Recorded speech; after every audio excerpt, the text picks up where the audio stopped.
Hello and welcome to the Women's Network. I am Elke and I am your host.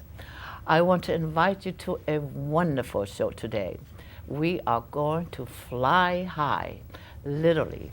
We have women in aviation, women who are up in the skies and see this beautiful country below them, and they want to talk to us about it. They will tell us how to get into being a pilot.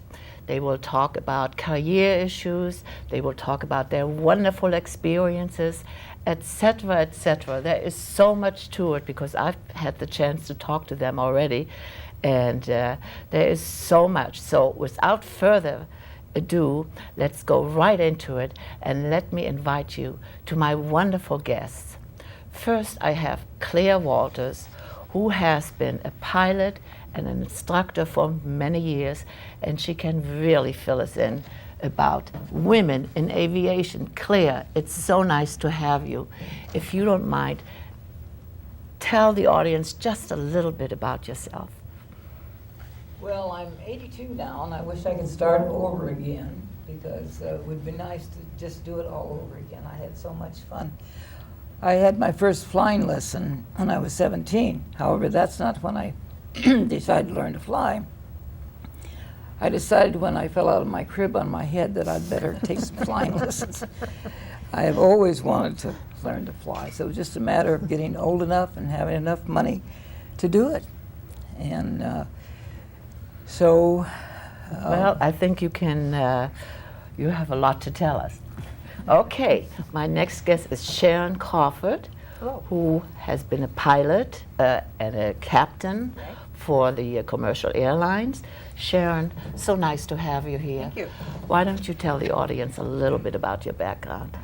I grew up in Central California and thought that people who flew were crazy and had a death wish. But my husband is an aeronautical engineer, so when he wanted to fly, I went along with him and learned how to fly, and it was like creating a monster because it was a hobby for 15 years, and then I traded my teaching job in when I was 46 and got hired by United Airlines. Spent almost 14 years flying for United, and it was the most fantastic job in the whole world. I probably it was one of your flights. I didn't have any bumps or anything. I hope so. And next to me I have Diane Rumble-Myers. Diane, so nice to have you Hello, here. nice to be here. And you are a captain and a flight instructor and so on. Please tell the audience a little bit about it. Well, I started flying actually when I was 28. I didn't know anybody who flew. I liked flying in airplanes, but I didn't know anybody who flew, so it never occurred to me to fly airplanes. I rode motorcycles, and then I saw these little airplanes. I thought, that looks like fun, so I traded in the motorcycles and started taking flying lessons. And my first solo, I remember looking down and thinking, I'm not coming down.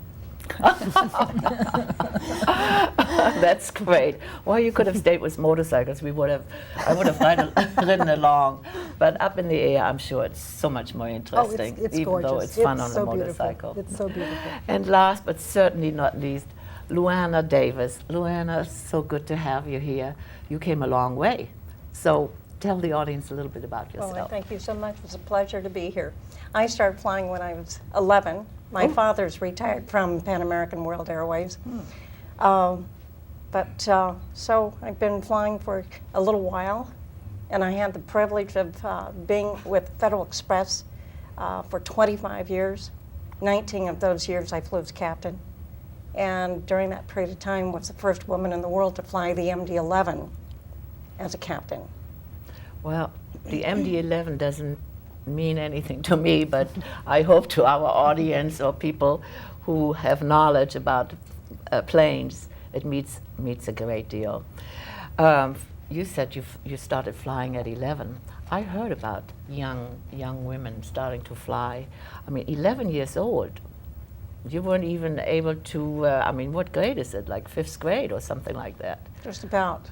What made you want to jump into an airplane and go up there? Well, my father collected airplanes. We always had 1 to a dozen airplanes when I was growing up, also in Central California.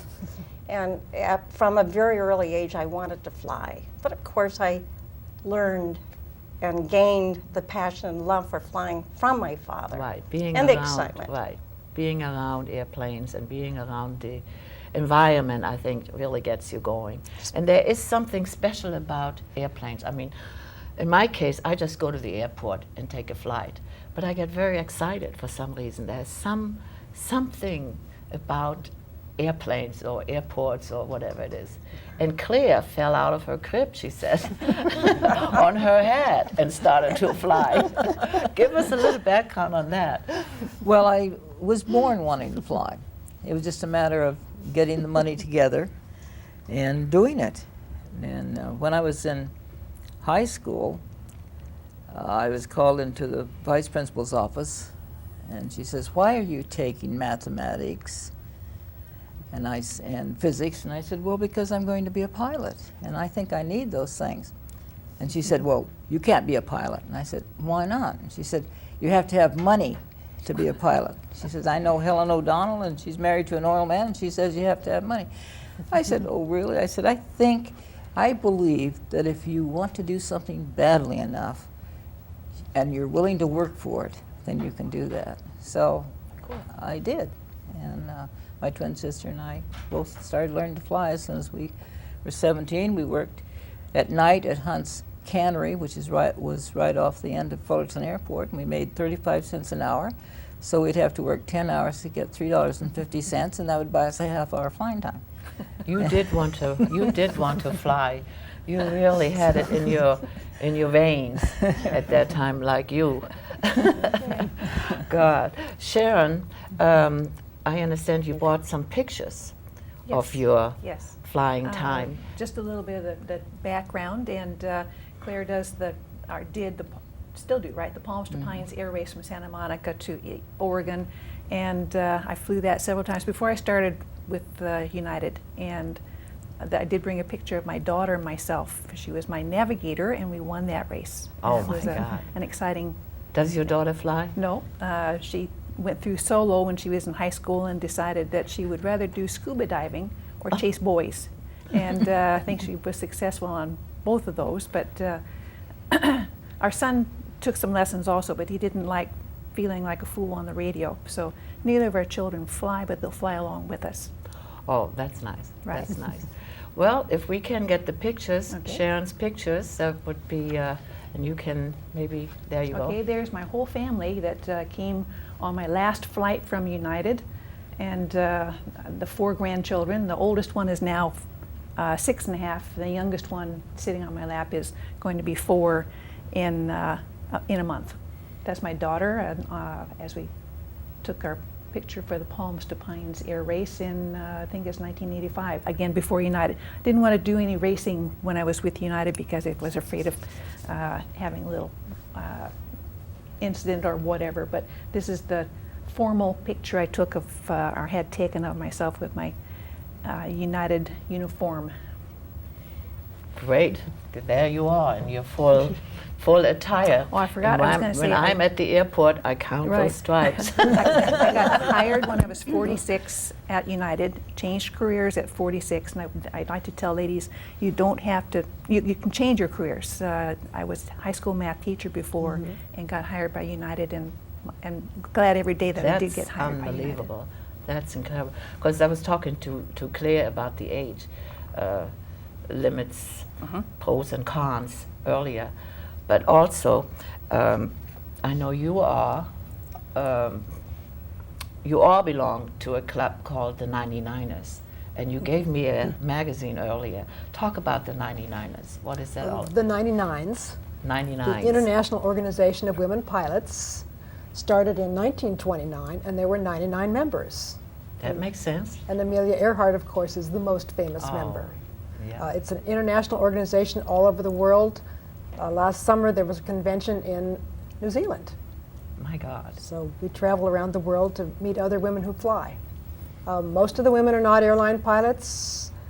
They fly for fun. They fly airlines. They fly cargo. They fly all sorts of airplanes. You are a captain. What was your affiliation? I mean, as far as flying commercially, or like Luana had the Federal Express? I was a captain for Continental Airlines. I flew for Continental for 22 years, Oh my God. and I became a captain after I'd been there for only a year and a half, which was there was- Amazing. amazing, yes. Yeah. You were accelerated. I mean, she came off that motorcycle, went to the flight school. Yeah, it took me 6 Con- years. Yeah. It was her red hair. I think so, yes. So you have some pictures as yes, well. yes, I So did maybe bring you some. can talk about your pictures a little bit once he gets them up. But that sounds like a wonderful organization to belong to, and I'm sure it's growing and growing and growing because, from what I gather, there are more women flying at this point than ever before. Now, statistics still aren't up to par. No, it's No. only running 6% compared to men. That's all? 6, 6%? it's been that way since 1911. 6% to men.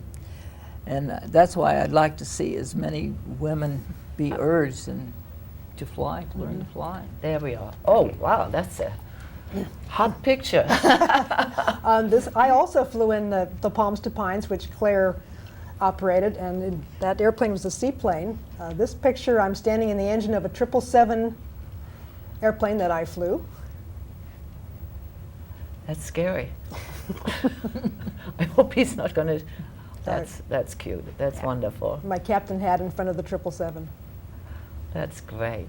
God, and I know you have 100 more pictures because I saw them, but unfortunately we don't have the time. And later on we see a little bit of Claire's time in the air. And now, as far as careers are concerned, we understand now that there is a chance to be in the open there, United and the bigger airlines, and to even hire at a later date. Right.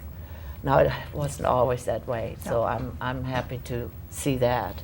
And what about in your field? I mean, flying cargo, etc. Do they have? The same applies to those of us who fly with the cargo airlines as with the others, such as at Continental and United.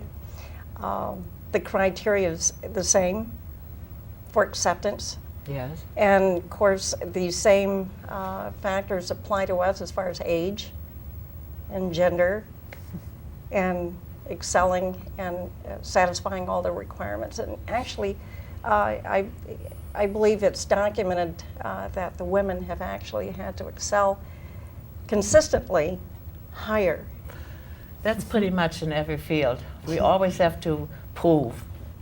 We always have to prove more than the Yes. men do, and we don't want to go into that right now because we good. have men watching.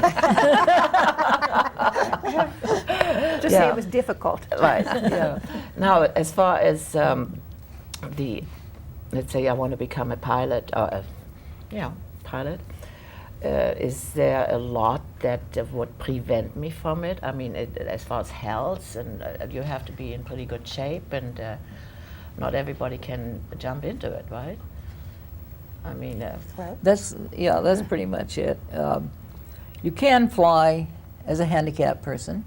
They have I'm just saying for those of us who are watching and have that urge, you know, like it used to be like you can't wear glasses and, you know, that type of thing. at one time that was true, but it's not true now. Your glasses are And diabetes?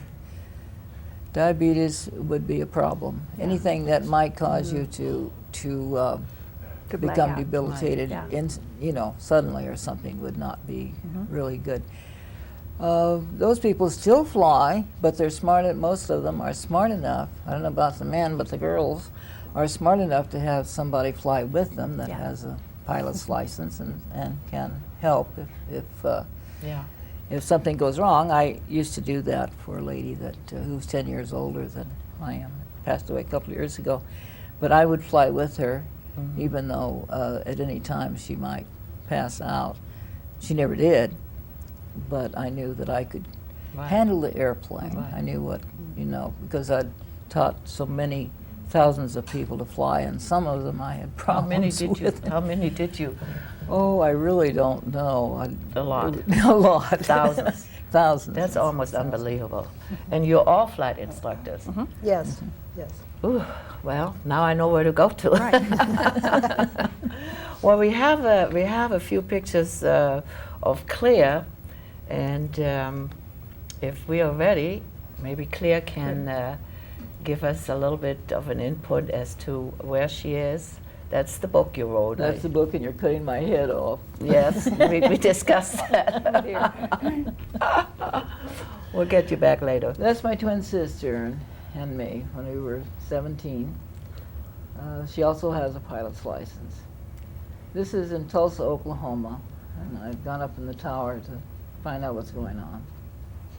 And this is my twin and me. We're getting ready for a race. This is Frances Barra, who has won many, many races. She flew with me in 1951, and we won. That was first.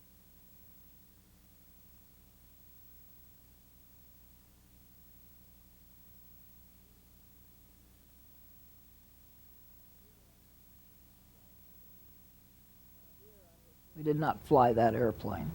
Now here I had just won the shooting contest at the Culver City Police Department.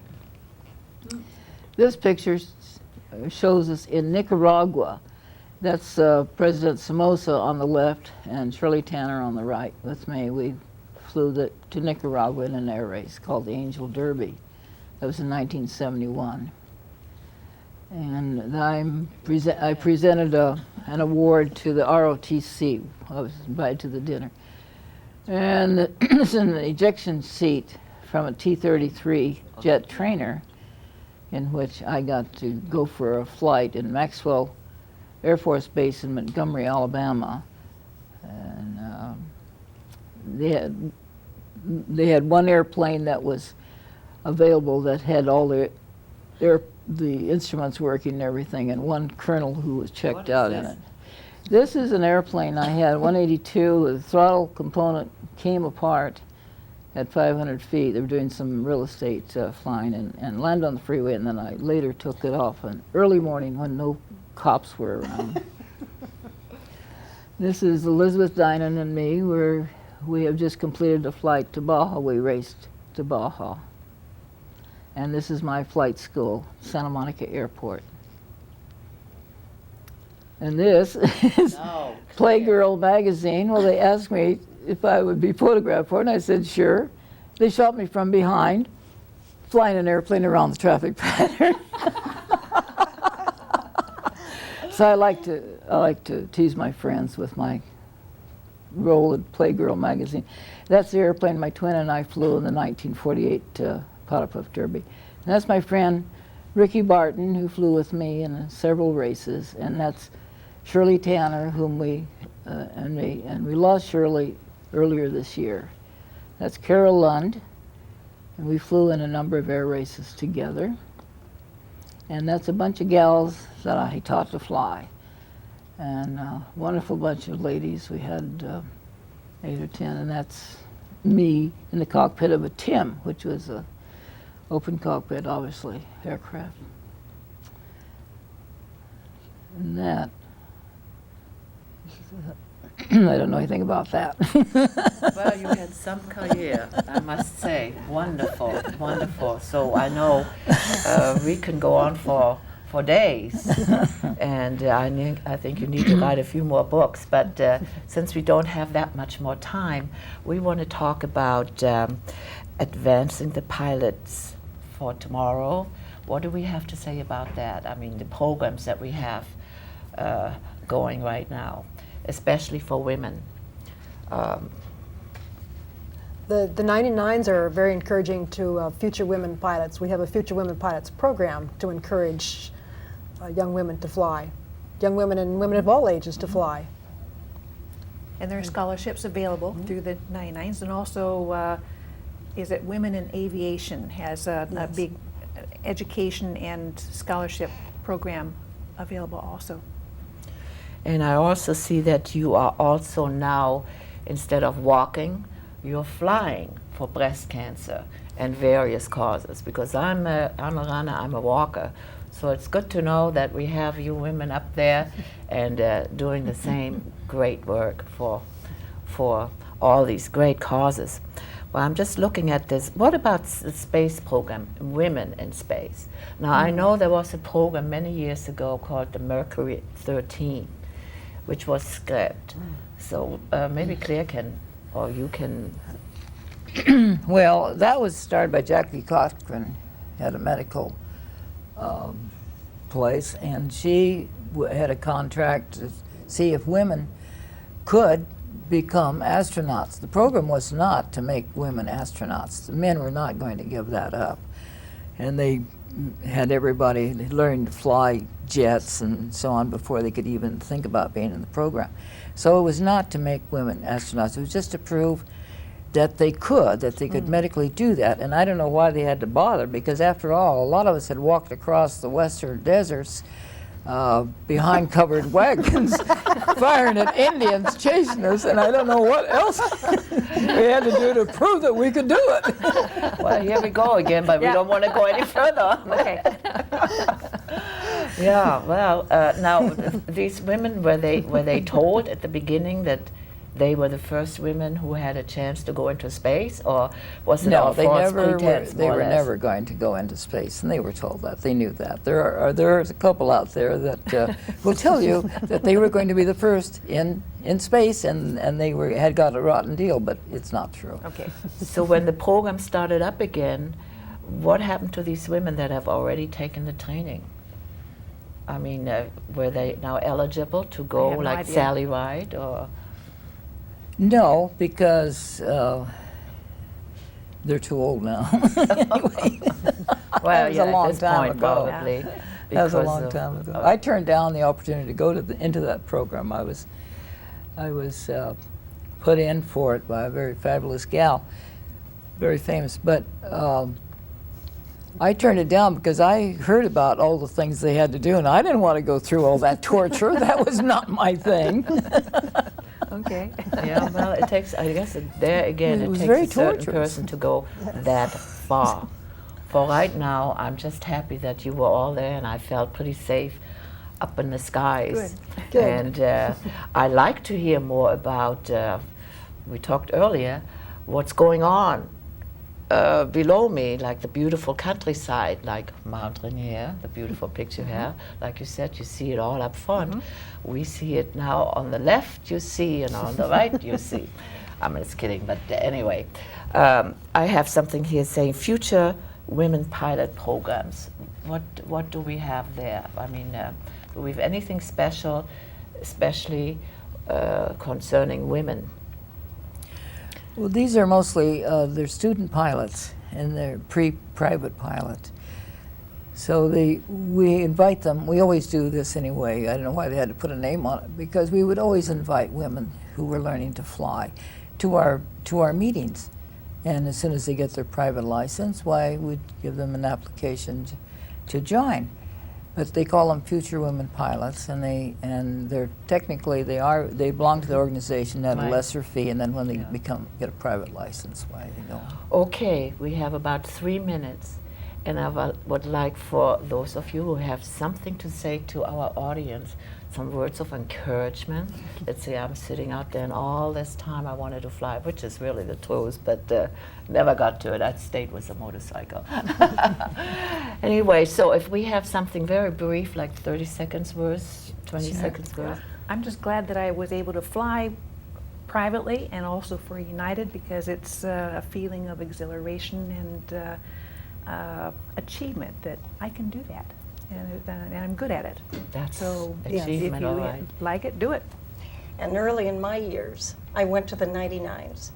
And it is because of their mentoring and encouragement that I was able to garner much of what I learned through the years, which led to my career at Federal Express.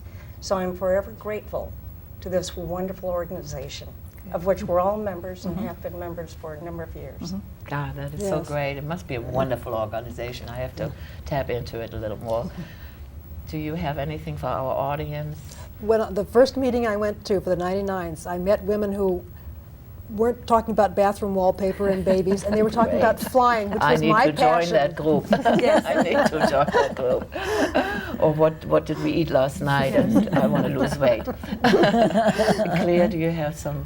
Oh, I think it's. I know you have a lot, but keep it I short. can talk for hours. I think it's a wonderful career for women. You get out there and learning to fly, you get a self-confidence that nothing else can give you. And you can do it, and all you have to do is start. And it's just glorious. It's just, I'm so happy that I got the chance to learn to fly. I wish I'd had a chance to become a captain, but I was much too old for it. When I was a girl, they didn't let us. Yeah. Well, so more or less, go for it. Yes. Absolutely. At all times. Absolutely. And from what I hear, it's a wonderful profession. It's wonderful to be up there. I mean, I know you have your days that might be overcast, but for the most part, it seems like a wonderful, wonderful idea to be a woman pilot. And with that, I want to thank all of you for coming. It's been great for me. I've heard a lot.